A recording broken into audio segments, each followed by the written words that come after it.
Good afternoon. Today I'm going to be reviewing the IXDAO JD-X07S Blue Wave. This watch is available from skbwatches.com for €232. You can use the discount code WR4K15 to get €15 discount off any watch over €100 on skbwatches.com.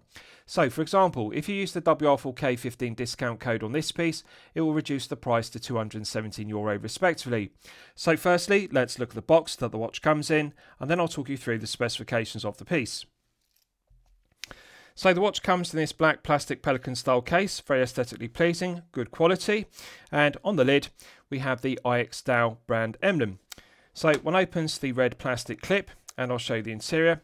Inside the underside of the lid we have this piece of foam which has a cutout in it, and this does a good job of protecting the watch in the base in shipping from any damage.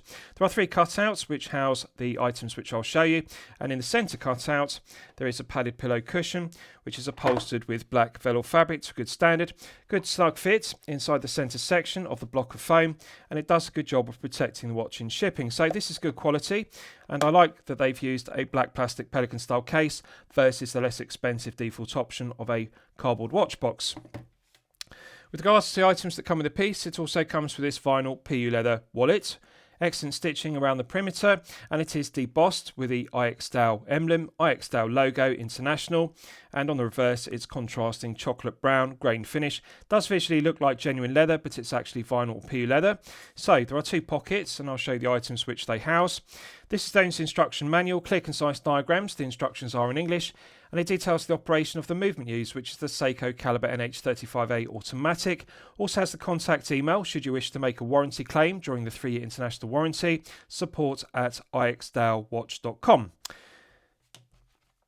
One also gets this plastic warranty card. As you can see on the front, it has the website of IXDAO, ixdawwatch.com.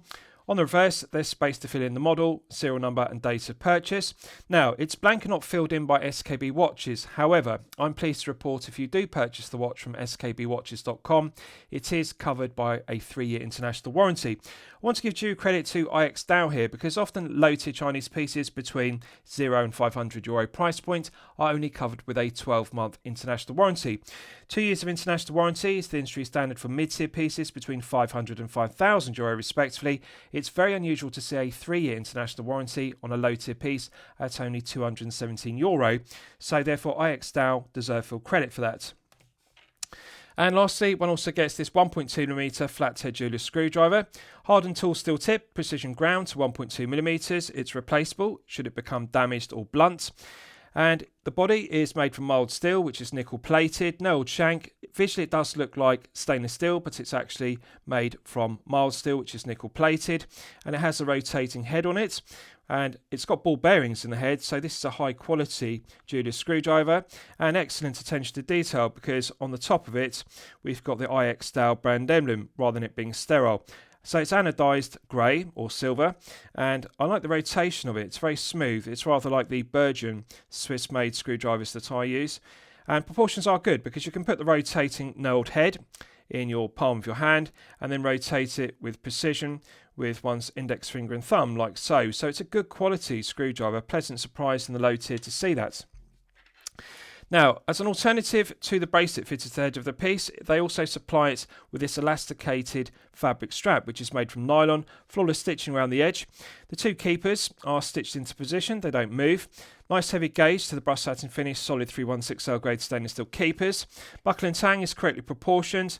Nice heavy gauge to it. Brushed satin finishing to the top side, underside and flanks is good. No sharp edges, no sharp curves, no sharp corners, sorry.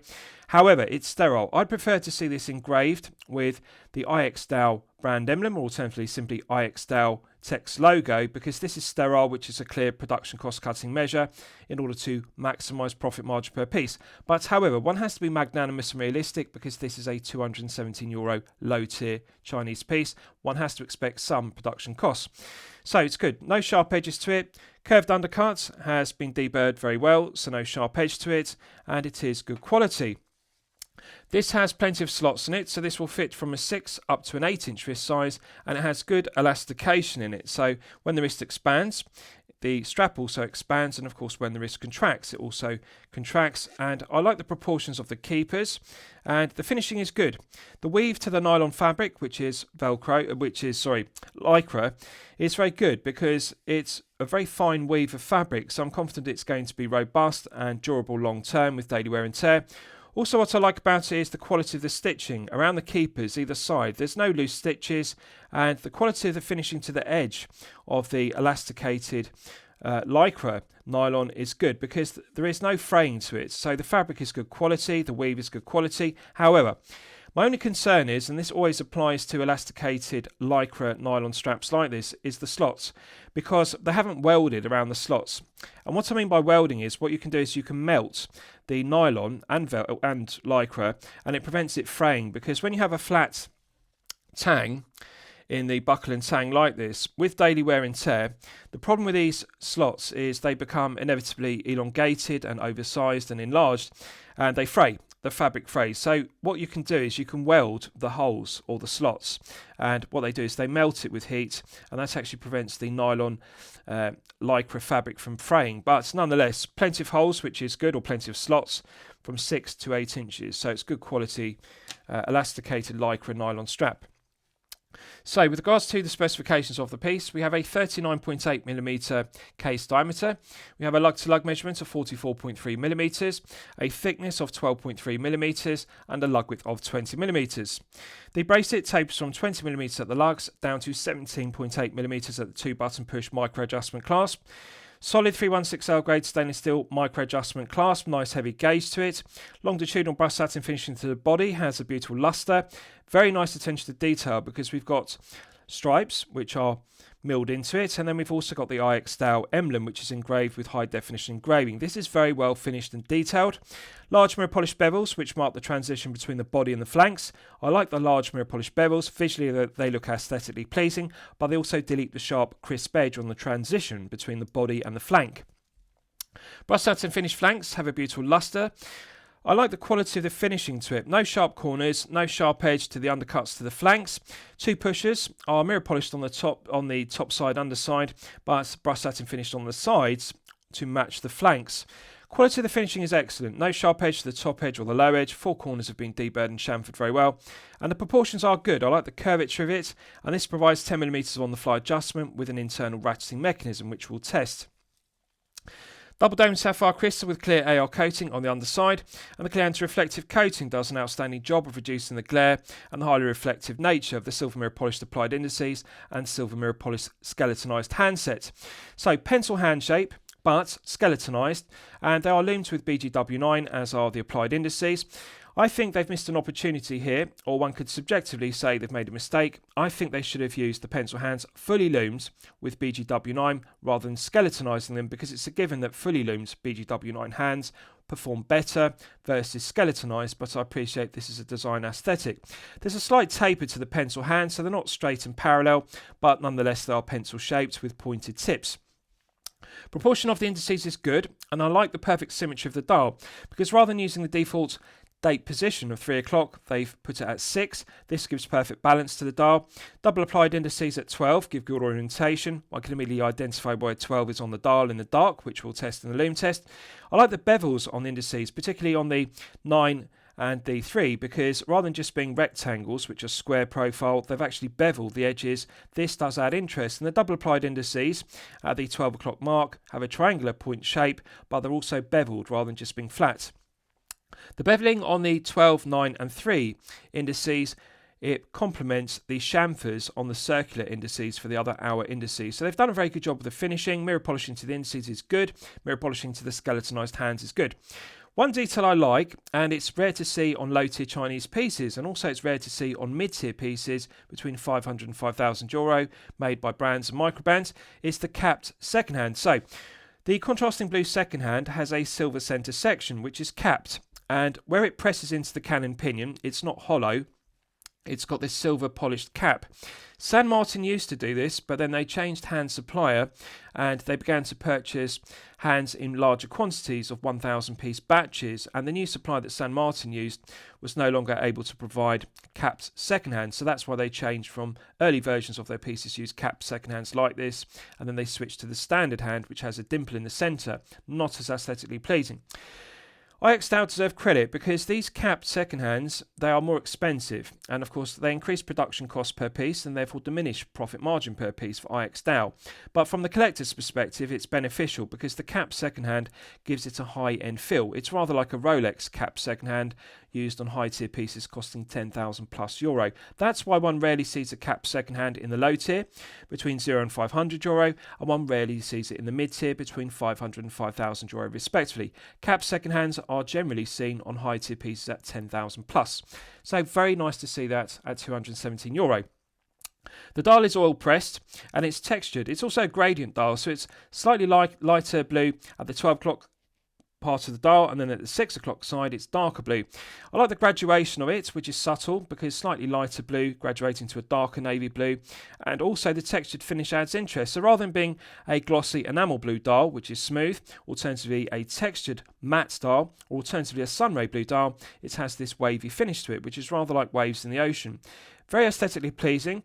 Quality of the pressing on the dial is excellent, it's high definition, and also quality of the finishing of the paint is very good because there are no imperfections, no flaws in it, and although it's textured, the legibility and the clarity is good because it does have a subtle sheen to it, but it's not as shiny and glossy as a glossy enamel dial, or alternatively sunray metallic dial, but it does have a slight texture to it, but also slight sheen to it, so it is very aesthetically pleasing.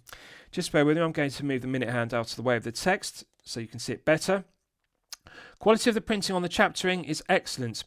The indices have larger ticks for the hours, and then the minute ticks are smaller, but quality of the beveled chaptering is excellent. The quality of the printing of the silver paint is good.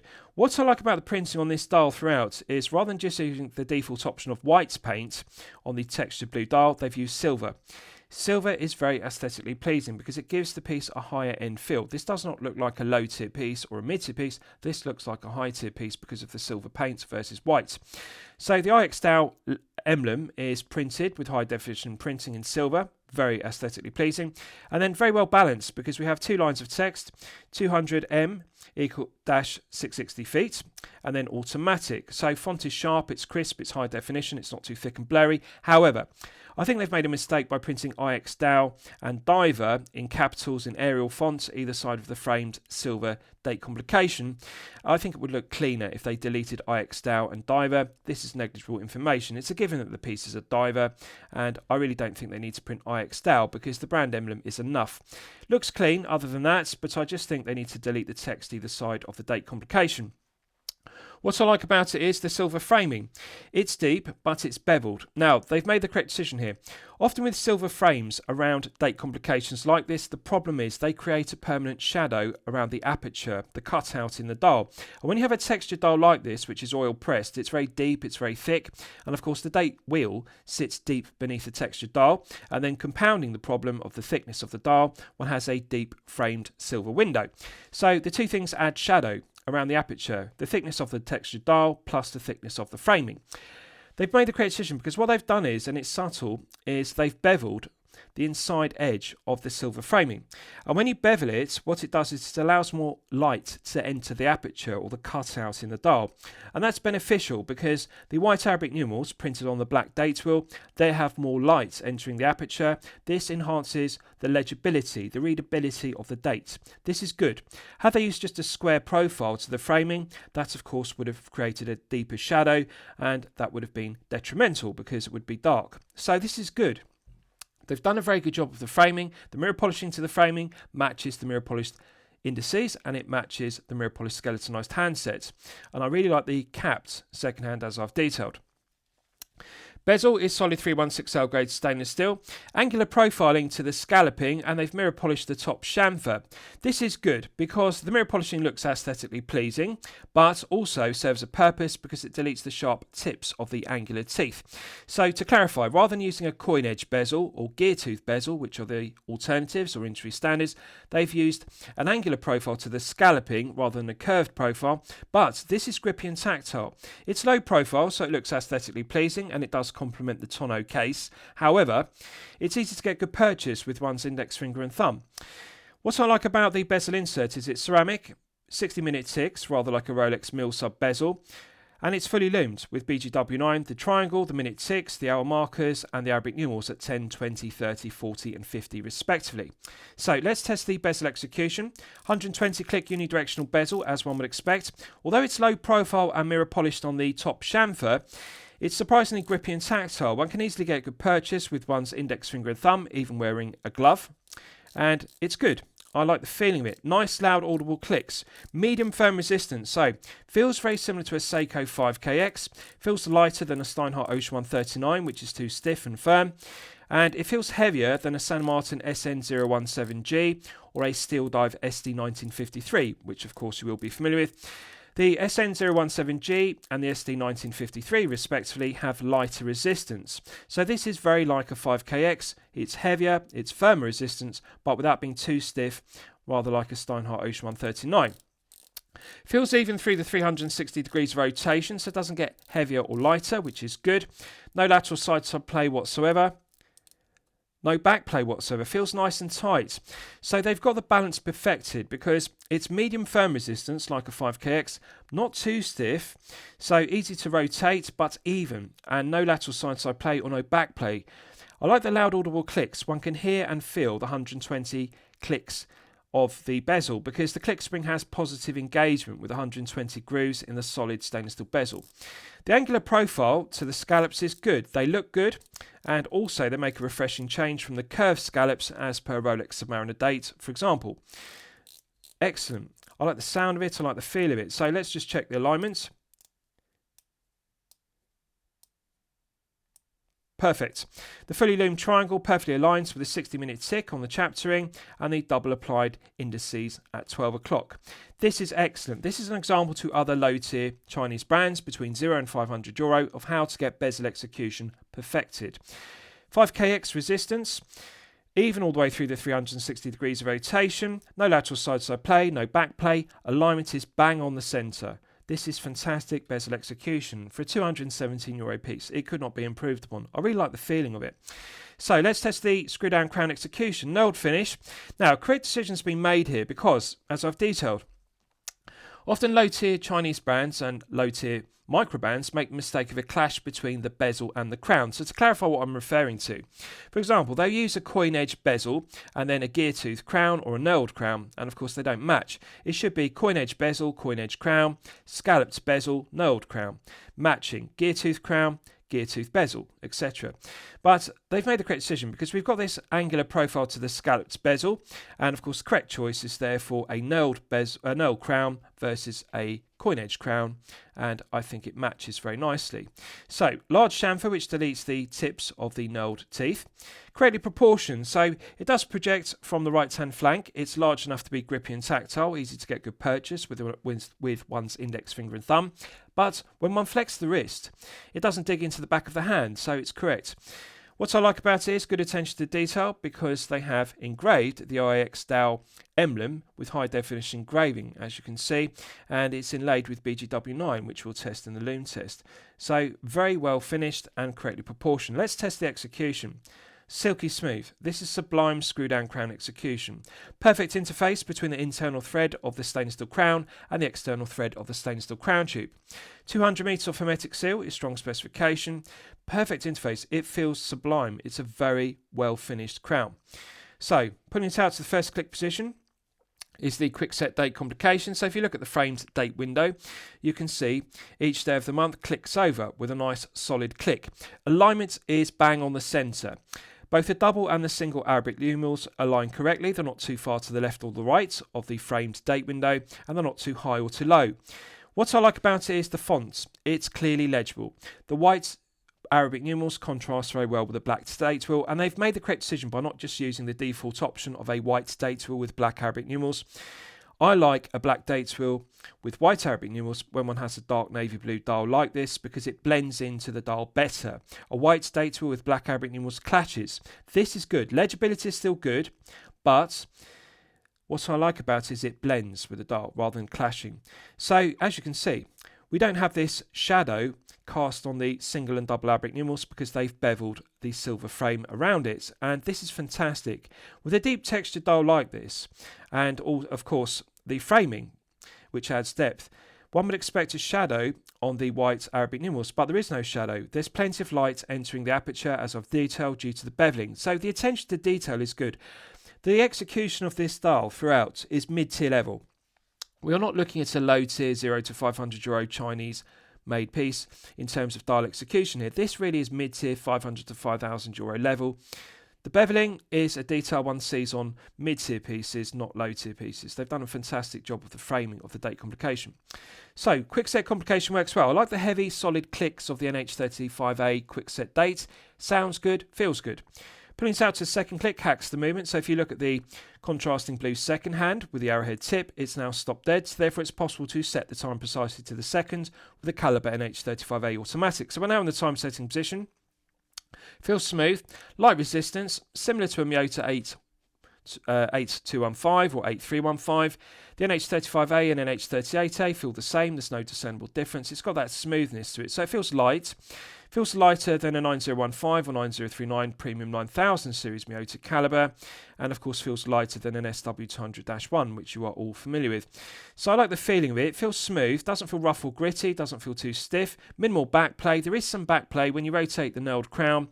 You have to take up some slack in the gearing. That's just a characteristic of the NH35A, but it's not detrimental once you become accustomed to it. And I like the smoothness of it. It feels reliable, and I like the way the date clicks over with a nice positive click, as I've detailed. Hacking works well. And let's test the manual winding, because when it's unscrewed, we're now in the manual wind position. Feels smooth. Doesn't feel rough or gritty or too stiff as per a PT5000, but it does feel heavier than an 8215 or an 8315, and of course it does feel heavier than a 9015 or 9039 or SW200-1, to put it into perspective.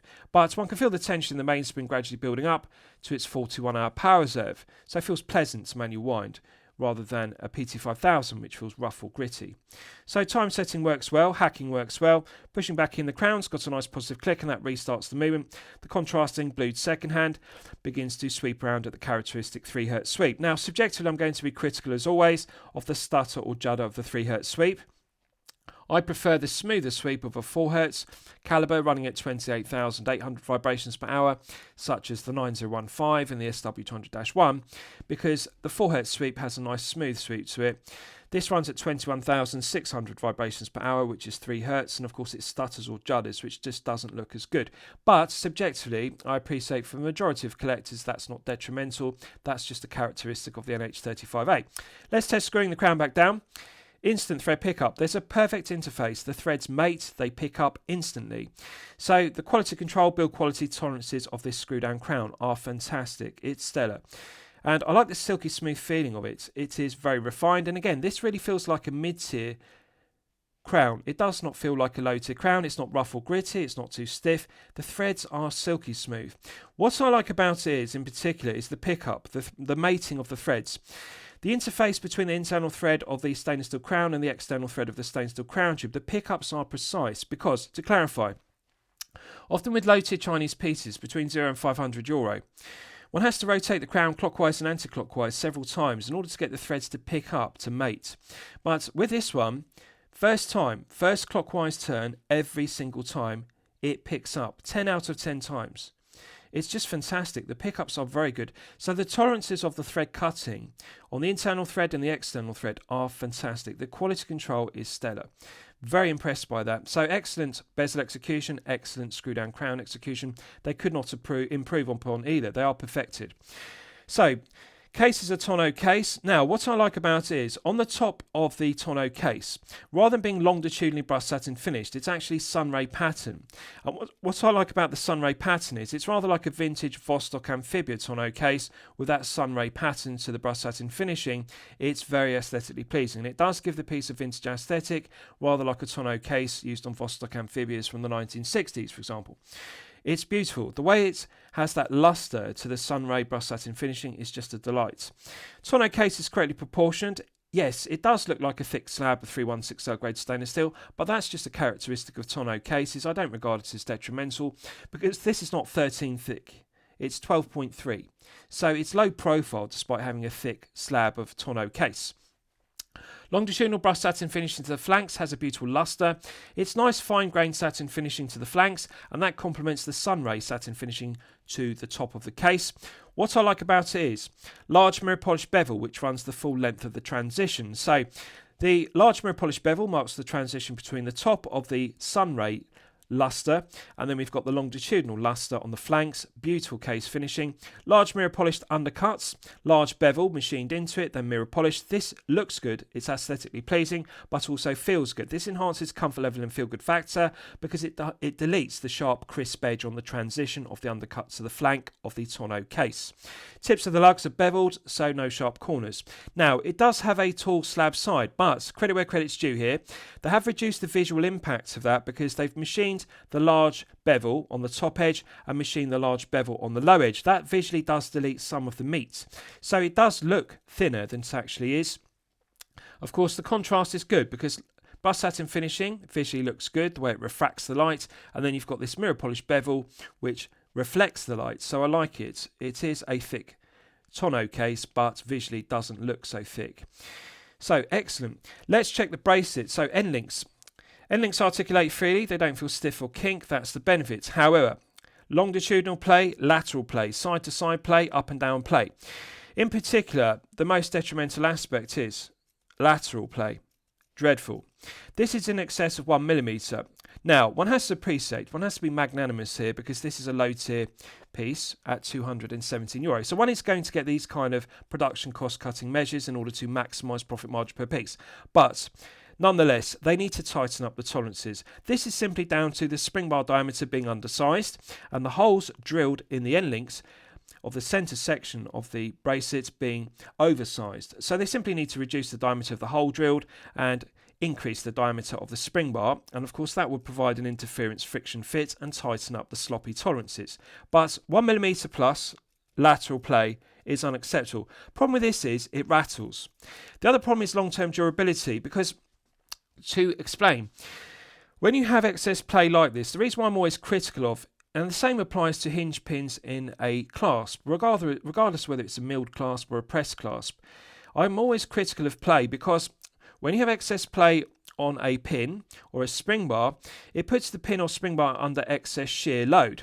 And what happens is the holes, which are circles, they become elongated and ovalized, and then of course what happens to the spring bar, alternatively the pin going through it, is that also becomes ovalized and then it becomes weakened. The metal grinds down, and what happens is the excess shear load eventually causes the spring bar or the pin going through it to shear, and of course it fails due to metal fatigue. So I'm highly critical when there isn't an interference friction fit, regardless whether it's an end link with spring bars or whether it's the 3 pins I always test in a bracelet clasp, because excess shear load is detrimental. It increases shear load and metal fatigue, and then of course causes it to fail. This is sloppy, it's not good enough. But on a positive note, beautiful luster to the outer links in the centre section, and beautiful luster to the outer links of the bracelet. Now, this does look visually similar to a beads of rice bracelet, but of course, rather than having beads, it's got flats in the centre section. I think they've made a mistake with the finishing here. Now, what I mean by that is, for some reason, they have decided to mirror polish the 2 centre lines, as you can see. But then the outer centre section links, they are brushed satin finish, which actually complements the outer links of the bracelet, which are oyster style links. So really what they should have done was chose either or, but not both. So what they should have done was mirror polished all of the smaller centre links, rather like a Beads of Rice bracelet or a Jubilee style bracelet, or simply just brushed satin finish all of the centre links. Because what we've got here is a clash. And I appreciate they've tried to do something different for aesthetic reasons, but they failed because it just doesn't look good. What we have here is two lines, like a strip of mirror polishing, running down the centre of the bracelet, but it clashes with the other smaller links because they're brushed satin finish to match the outer brushed satin finish oyster style links, or one could say Jubilee style. So they just have made a clash here. The quality of the mirror polishing is good. Quality of the brushed satin finishing is good, but the problem is it just clashes. Now, of course, subjectively one could argue, well, the mirror polish two lines complements the mirror polishing to the bezel. But I just don't think it looks like a tool watch aesthetic. I think really, on a Jubilee style bracelet, yes it works. On a Beads of Rice style bracelet, yes it works. The mirror polish the centre sections. But when you have this style of bracelet, which isn't Beads of Rice, it's got flat links in the centre, I think they should have just made it brushed satin finish throughout, because they haven't mirror polished the flanks, which is actually correct because the flanks of the tonneau case are brushed satin finished. Had they mirror polished the flanks of the tonneau case, then of course mirror polishing the flanks of the bracelet would be appropriate. But really this bracelet should be brushed satin finished on the top side, underside and flanks throughout to match the tonneau case, which is brushed satin finished to the top side, underside and flanks. Continuity is important. They failed. On a positive note, it does have 1.2mm screw pins in the bracelet, and I'm pleased to see that rather than the production cost-cutting measure of push pins. This is good. So let's check the articulation. Articulates freely, doesn't feel stiff or kink. That's the benefit, but it's sloppy. Far too much longitudinal, lateral, side-to-side, up and down play. There's no excuse for this. I appreciate it's a low-tier piece, and it's €217, but it's sloppy. If this were below €100 in the low tier, one could be magnanimous. But this is 217. It's not good enough. The reason why I say it's not good enough, because other low tier brands such as San Martin are getting it correct. For example, with oyster style bracelets with screw pins, they have nice tight tolerances. They don't have this amount of play. They're not sloppy. So if San Martin are capable of doing it at the €200 price point, IXDAO should be capable of doing it at 217. It's sloppy, it rattles. But on a positive note, no sharp edge to the top edge or the lower edge of the flanks, so it doesn't feel sharp, doesn't scratch the wrist, doesn't pull arm hairs. So it is comfortable, but the problem is it's sloppy, so it rattles. Let's check the other side for continuity. Again, end link articulates freely, doesn't feel stiff or kink, that's the benefit. Sloppy. And my main concern is lateral. Over 1mm of lateral play, and that's simply down to undersized spring bar, oversized hole diameter in the end link. Very easy to correct, but they haven't done that. And we've got play side to side, up and down, every direction. But the lateral is the worst, as you can see. Dreadful. On a positive note, articulates freely, doesn't feel stiff or kink, it's fluid, but sloppy. Too much play.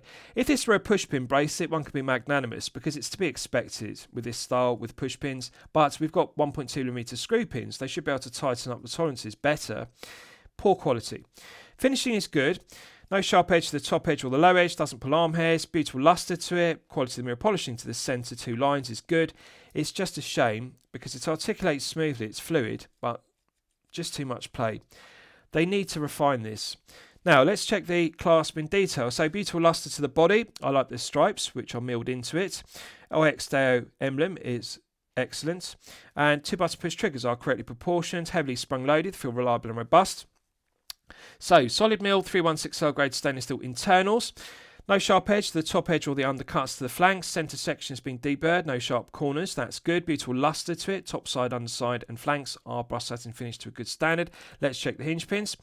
Left hand hinge pin articulates freely, doesn't feel stiff or kink. Unfortunately, excess play again. Lateral play is dreadful. Clicks and it rattles. So it's sloppy. Centre pin articulates freely, doesn't feel stiff or kink. Excess play, sloppy. Finally, right hand hinge pin, which is actually a spring bar, articulates freely, doesn't feel stiff or kink. Again, sloppy. And again, lateral is the problem here. You can see too much play. Dreadful. Cumulative effective, this is sloppy. Left hand, centre, right hand pins are all excess play. And of course, cumulative effect is mill clasp, isn't tight. we don't have a friction interference fit, it rattles. And again, my concern is not just that it's sloppy and it rattles. My concern is long-term durability with daily wear and tear because, as I've detailed, excess shear load on the left-hand pin, the centre pin and the right-hand spring bar. How long is it going to be before the pin becomes ovalised and, of course, the hole becomes ovalised and therefore more sloppy? Excess shear load causes metal fatigue, and then, of course, the pin shears and fails and this piece drops on the ground, gets damaged. That's why I'm critical of it. It's not good enough. They simply need to tighten up the tolerances of the left-hand hinge pin, centre hinge pin and right-hand spring bar to reduce the play. This is not good enough, even on €217. Let's look at the Caseback in detail. So I'll just turn it this way up so you'll see it better. So forged Caseback. You'll know from my previous reviews, I like forged Casebacks. So to clarify, what does a forged Caseback mean? It's hydraulically pressed as an alternative to it being engraved, or alternatively embossed or debossed with engraving. So Casebacks are usually engraved either with embossing or debossing. The alternative, which is more expensive and better, is a forged Caseback like this with high definition embossing, and it's hydraulically pressed. Now the benefit of hydraulic pressing a Caseback is when you have the deep embossing like this, has a nice 3D effect, so visually it looks aesthetically pleasing. But the benefit is it's not sharp, it's not rough. Had they engraved this high definition embossing, of course it will feel sharper, and this is a problem, for example, with a similar design. Steinhardt on the Ocean 139, they also use Sidon, which is the Greek god of the sea, with a trident spear on a seahorse. And this is clearly Sidon, the Greek god of the sea, with a trident spear and a seahorse, as per a Steinhardt Ocean 139. But this is better than the Steinhardt Ocean 139 Caseback. Reason being, Steinhardt engrave the Caseback very deep with the aforementioned Sidon. And the problem is, the engraving is deep, so it's high definition. Visually it looks good, but the truth is it does not feel good because it feels sharp. It feels rough, so it scratches the wrist. And this is a problem with Steinhardt Ocean 139s. The Casebacks look good, but they just don't feel good. That diminishes comfort level and feel good factor. With hydraulically pressed Casebacks like this, when they're forged, one gets that high definition engraving. It's beautiful, because they can mirror polish the embossing and have a matte bee-blasted background to it, which of course looks fantastic. But the point is, this feels very smooth. Therefore, comfort level and feel-good factor are maximised. They've optimised it. It's fantastic. This is a very high-definition Caseback, and again, this is rare to see on a low-tier piece between €0 and €500. This says to me mid-tier. This says to me high-tier. So mid-tier is 500 to 5,000, high-tier is €10,000 plus. And this is a kind of forged Caseback I would expect to see on a mid-tier piece, not a low-tier Chinese piece between 0 and 500. Certainly not at 217. It's one of the best forged Casebacks I've seen at this price point. So, circumferences, concentric CNC lathe tool machined, milled slots are deburred and chamfered very well, no sharp edges. And around the forged centre section, it's concentric CNC lathe tool machine, but then they've engraved it with high definition engraving with IXDAO Watch Co, sapphire crystal, 316L stainless steel, and the water resistance rating. Excellent. Font is sharp and crisp. It's not sharp in terms of roughness, and they've done a very good job of the Caseback. What I like about it is, despite being hydraulically pressed or forged, it's not a deep bubble back Caseback. Now one has to be mindful, this is not a low profile 9015 or 9039 powered piece or SW200-1. It's powered by the NH35A, which, as you know, is a thick caliber and of course does need additional clearance around the rotor, and that's why, regardless of whether a dive piece is 200 or 300 metres, we're all familiar with the deep bubble back Casebacks one often sees on low tier Chinese pieces. This is very flat. It's the kind of flat Caseback one would expect to see on a 9015 or an SW200-1 power piece.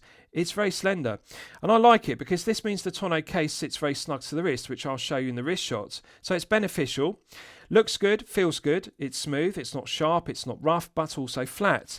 And again, this enhances the thickness of this piece because it's not 13 plus, even though it has a double dome sapphire crystal and 200 metres of hermetic seal. This is only 12.3. It's fantastic. So one of the best Casebacks I've seen in the low tier, between €0 and €500. It's something that IXDAO do very well. They deserve credit. This is a mid-tier Caseback on a low-tier price point piece. Underside to the tonneau case is very well finished. So concentric CNC lathe tool machining to the underside of the tonneau case, beautiful lustre to it. Large bevels which delete the sharp edge on the transitions to the undercuts, and the tips of the tonneau case have bevels, so they've been deburred very well. Fantastic case finishing throughout. Right, so I'll give you a wrist shot. Now just bear with me. I'll remove my Concord 40. Now, I haven't sized the bracelet, and I've got it on its minimum on the micro adjustment class, which we'll look at after, because I want to show you the fit with it on its minimum, and then I'll show you with its maximum. This comes with a very long bracelet, so I'm now on its minimum, and you can see this will fit up to a very large 9-inch wrist size. I can easily slide 2 fingers beneath the bracelet and clasp at all times. So, plenty of links which are removable. One can size this down to a 6-inch minimum up to a 9-inch maximum, as you can see. So there are enough removable links on the 6 side and the 12 side to size it down to 6. Taper is good. I think it could be enhanced further if they use the Perfection Personified 20 to 16 taper, because this uses 20 to 17.8. Yes, it does delete some of the meat, and one has to appreciate it is a thick tonneau case, so therefore it does need some meat on the bracelet to balance it with the mill clasp. However, I think they could enhance comfort level and feel good factor further, and also enhance the visual impact of the bracelet by having the Perfection Personified 20 to 16 taper, because this is a 39.8. Visually it does look and feel like a 40, and of course because of the tonneau case shape it wears and looks larger than it actually is. So really this would look better and feel better if it were 20 to 16. The two industry standards are 22 to 18. The alternative is the Perfection Personified 20 to 16 taper that I often refer to. Really, 20 to 17.8 is not as popular because it just looks more straight and parallel, and it doesn't really visually look as good, regardless of whether a bracelet is a flat link bracelet, beads of rice bracelet, oyster style or jubilee style respectively. This is like a beads of rice style. 20 to 16 would be correct. 20 to 17.8 is okay, but just not the perfect taper. On a positive note, the fit of the tonneau case is fantastic. Now, when I say it's fantastic, it is fantastic for all wrist sizes, 6 to 7 inch and 7 to 8 inch wrists, because it does have a very compact lug to lug of only 44.3. 48mm is the sweet spot. Normally I'd be critical of a piece being well below that at 44.3, but I'm not going to be critical. So why is that? Well, with a tonneau case, because it's a large, thick slab of 316L grade stainless steel with slab-sided flanks, visually it does look larger than it is. And this is a 39.8, but it does wear larger. It looks more like a 40 plus. If this were 48 lug to lug, the tonneau case would look too long. And it actually looks more square by having a shorter lug to lug rather than being too long. And I think they've actually made the correct decision by 44.3, because one has to appreciate, we're not looking at an oyster style bracelet here with female pitted end links. This style of bracelet is rather like a beads of rice style bracelet, and of course, due to the profiling of the end link in the tonneau case, yes, the shorter 44.3 lug to lug is actually beneficial for two reasons: comfort level and feel good factor. So, the tonneau case wraps around the wrist very well. It doesn't sit on top of the wrist like a thick slab of 316L grade stainless steel. It wraps around the wrist. The fit is fantastic. So I really like it. I think the fit is good at 44.3 lug to lug. What I like about it above all else is the lack of thickness. One has to appreciate this does have a double dome sapphire crystal, which does add some thickness, and of course the tonneau case adds thickness. But you can see the benefit now.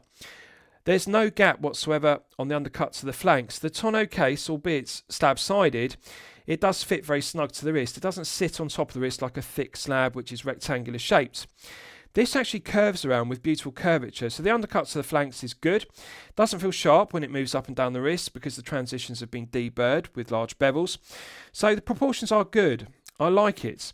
It's only 12.3. Now, you'll know from my previous reviews, 30mm and below is the sweet spot for a piece to easily slip underneath the shirt cuff.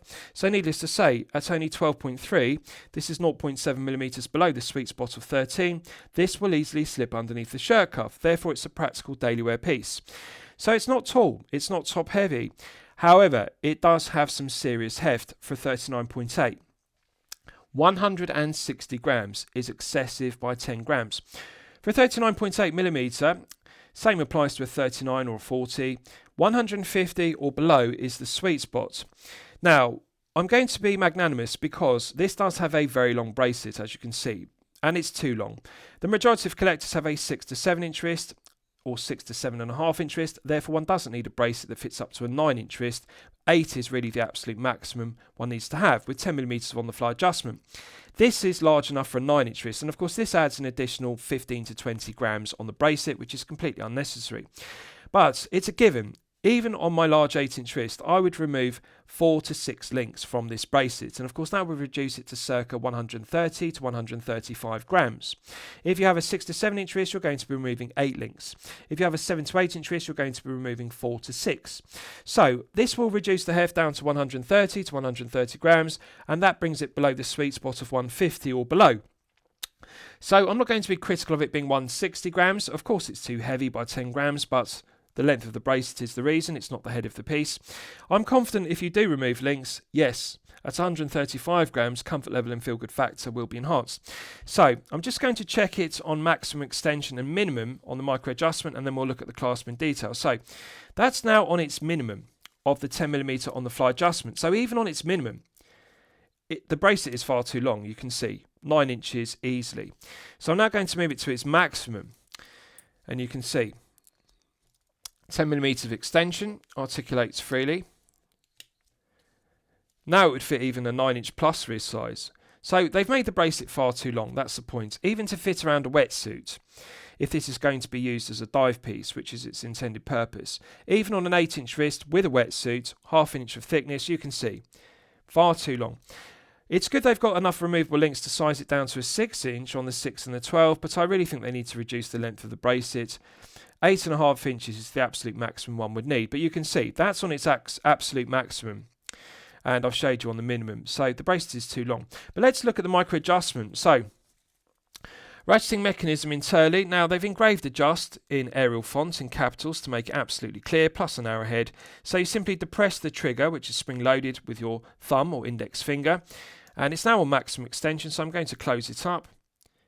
Nice, heavy, loud, audible clicks. I like it. Sounds good, feels good. Now when it's on its minimum, the end link in the bracelet does fit, but what we have is we've got a problem, because you can see there's a large gap in between the end link and the internal body of the clasp. And the problem is, you can see, even when it's on wrist, and I'll actually put it on wrist to clarify what I'm referring to here. If you look here, when it's on wrist, now this is regardless of whether you have a 6 to 7 or a 7 to 8-inch wrist, when it's on its minimum and it's closed up, its shortest length, it always has this gap in between the end link and internally the body, you can see, and they need to tighten that up. And the problem is it kinks, because you can see we then get this large gap beneath the end link going into the micro adjustment, and therefore the bracelet, albeit fluid, it doesn't close up the gap, you can see, because it can't, because of the internals. The problem with this mill clasp is the right hand portion goes into the centre section of the left, which is correct, but because it has excess thickness on the left and the right hand portions, they could slim this down. When you fold it, it creates this slab of 316L grade stainless steel, and then the problem is the end link, when you've got it on the minimum on the 10mm on the fly adjustment, the end link has this gap, and it has a gap beneath it but also above it. Just bear with me, I'll move it around, you'll see it better. So you see the gap there. Other low-tier brands and other low-tier micro brands, they get this correct. For example, San Martin use micro-adjustment clasp, but they don't have this large abhorrent gap above it and also below it. So you can see the kink there. So they really need to shorten the internals. That's the problem. They can reduce the thickness, but also the actual length of it. If they reduce the length of the right-hand portion and the left-hand portion, they shorten up the internals, but keep the external portion the same length. What that does is that will reduce the kink. Because then what you'll have is, you see there where it's kinking, and that's just because it can't pull close to the wrist because of the inner proportion, the inner sections of the mill clasp, they're too long for the length of the clasp. The external is correct, the internal is too long. And then of course you get this gap above it and below it. They need to correct that with a V2 clasp. It's very simple to do. They simply shorten up the length of the internal solid milled section. So these are the kind of errors I would like to see perfected. But on a positive note, spring-loaded trigger works well because when you engage your thumbnail or fingernail in it, it deploys smoothly. Now, again, problem is it rattles because what we have here is excess lateral, longitudinal, side-to-side and up and down play. And particularly lateral is the concern here because look, this is the problem with that excess gap above it. And the excess gap is there when it is on its maximum and minimum. You can see there is far too much clearance. They need to tighten up the tolerances of the end link, which is solid, because the problem is you can see they've milled too much of a chamfer or bevel on the edge of it, and of course that creates a gap. And the problem with that is when it's on a maximum extension, you then have this slack. It's sloppy, it rattles, and it makes a clicking sound, which is irritating. And again, when I close it up to its minimum, same problem again. You can see the amount of play there. We're looking at excess 1mm of play, and this is dreadful. Lateral play is even over a millimetre. And you can see the gap there is persistent because it's whether it's on its maximum, like so, or when it's on its minimum, like so. So they really need to tighten up that design, and really the main problem is just the fundamental error of the right hand portion and left hand portion of the solid mill clasp internals being slightly too long for the external body. This length is correct, curvature is correct, but the internals are too long. And you can see, to clarify, I'll get the camera to focus. If you look at the internal portion, it's half a link too long. You can see there, just bear with me, I'll get the camera to focus. The internal portion is half a link too long for the body of it. So you can now see the problem. We've got this play above it and below it. And regardless of whether it's on its minimum or its maximum 10mm of extension or on the fly adjustment, you always have this rattle. And it's something that other micro adjustment clasps get correct, and unfortunately IXDAO have got incorrect. Right, so let's do a loom test. Now just bear with me, I'll put back on my Concord 40 and then I'll continue. So this has BGW9 on the applied indices, fully loomed ceramic bezel insert, and also the skeletonized hands. So as always, I'm going to use my 100 UV LED torch to charge it up to the absolute peak. Right, so that's now fully charged, and as you can see, it has not disappointed. This is stellar performance. Potency of the exciter is excellent. They've done a very good job of engraving the fully loomed ceramic bezel insert with the triangle, the hour markers, the minute ticks, and the Arabic numerals at 10, 20, 30, 40, 50, respectively.